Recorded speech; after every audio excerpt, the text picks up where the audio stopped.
Hello, this is Jeff Senor.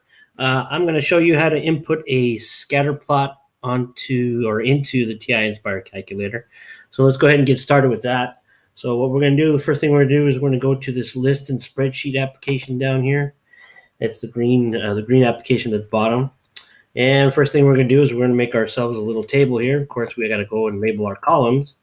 So obviously we're going to label this one X, and we're going to label column B Y. And now we're going to input our data. So I'm just going to put in, I've got a list of data here that I'm going to put in for you guys, so just follow along with me. So I have 2, 1, 3, 3, 1, 3, 3.5 and 3.9.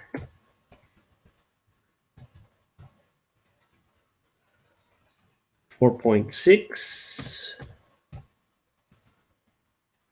5.4, 6.4, 7.3, 4.5, 3.2, 5.6, 4.1, 6, 5, 7, 6, 6, 6, 8,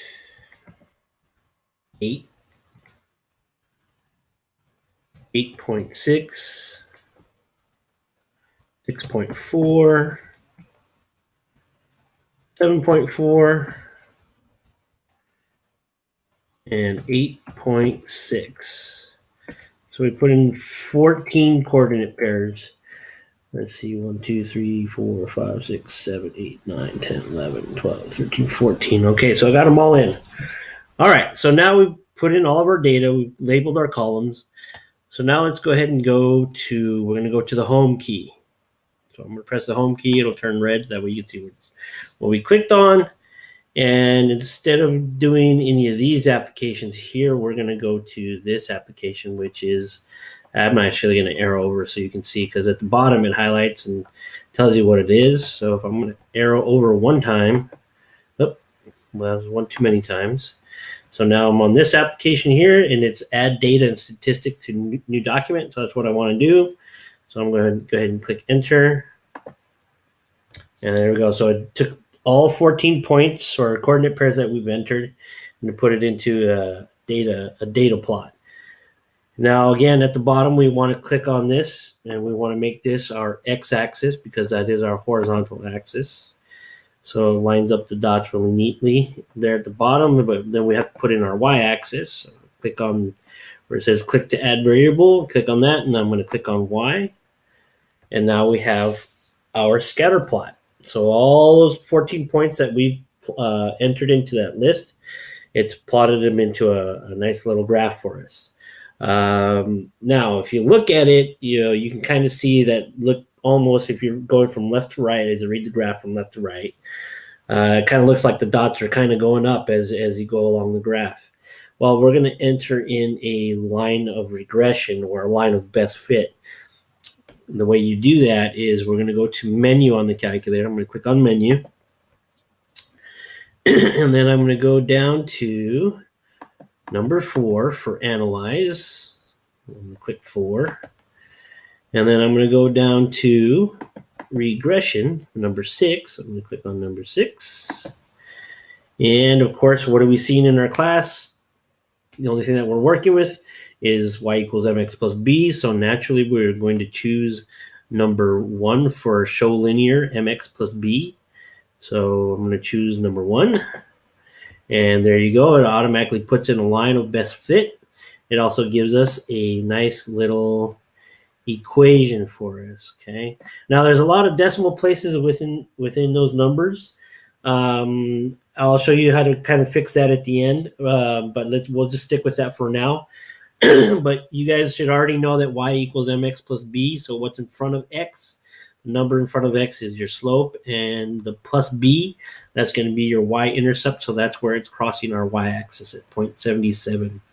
Okay, and our slope of this line is 0.8.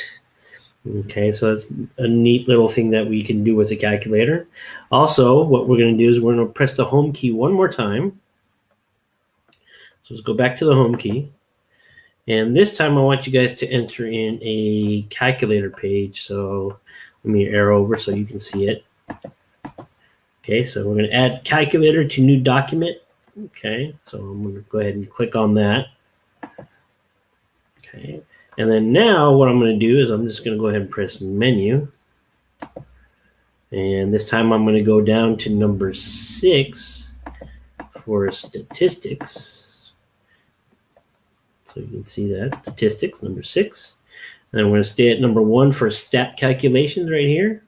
So I'm going to stay there. Oh, I didn't want to bring that menu up, so let me press escape to close that menu. But again, I want to stay on number 6 for statistics and then number 1 for stat calculations. So let me go ahead and press number 1, bring up that other menu that just popped up. Okay, and again, this time we're going to pick number 3 because number 3 again shows what we've been working with in the classroom, mx plus b, linear regression, y equals mx plus b. So we're going to select that. So number 3. And here, all we're going to do is we're going to enter information into 2 fields. Right here it says X list. So all we got to do is either you can click on this little button right here, or you can arrow over one. So I'm going to arrow to the right here one time. You'll see it press red. Okay, so it gives me a list of things to select. So naturally, I'm going to go down and I'm going to select X because that is my X list. I want my X value. Okay, and now I'm going to click in this field, my Y list field. I'm going to click inside there. And as you can see, I can click on this. So I'm going to click on that just so you guys can see what happens there. It just brings down another menu. And for this one, I'm going to click on Y. So now I have X in my X list and Y in my Y list. And that's all I need to do. I don't need to mess around with anything else in there. I'm going to go down to OK. There's different ways to move down there. You can arrow down. You can press Tab. Or you can just move your cursor over OK and click on OK. And it brings up this, okay? So it's saying that you did a linear regression, okay? The title, linear regression, mx plus b. So that's what we just did. And that's our regression equation, mx plus b. Well, it tells us m. What is m? All right, m is our slope. So our slope is 0.81, okay? B is our y-intercept. So our y-intercept is 0.77. You don't have to worry about r squared, but this r is the correlation coefficient. So if you want your students to calculate correlation coefficient, this is how you can get it. Just click it, just follow the steps I just took you through, and your correlation coefficient would be 0.85. So, and it shows that there is positive correlation because when we looked at the dots, we go back, we look at our graph. Oh, I'm sorry, that's our table. We go back and look at our graph here. All of our dots, they look like they're going in a line that's as we read from left to right. So if you pretend there's a little man on this line right here, okay, and each time he takes a step to the right, because we read from left side of the graph and we read it that way, okay, so if you pretend there's a little man on top of this line right here, each time he takes a step in this direction, he's going to take a step up. As he takes another step, he'll take another step up, okay, so that means we have positive correlation. Again, we go back to the calculator steps that we did. Our correlation coefficient right here is positive. If it were negative, you have a little negative sign in front of it. Hope this helps. Let me know if you guys have any questions. But whatever y'all need to help your students out, again, show this to your students if you want. Use these videos however you see fit. And again, if you have any questions, let me know. Have a great one.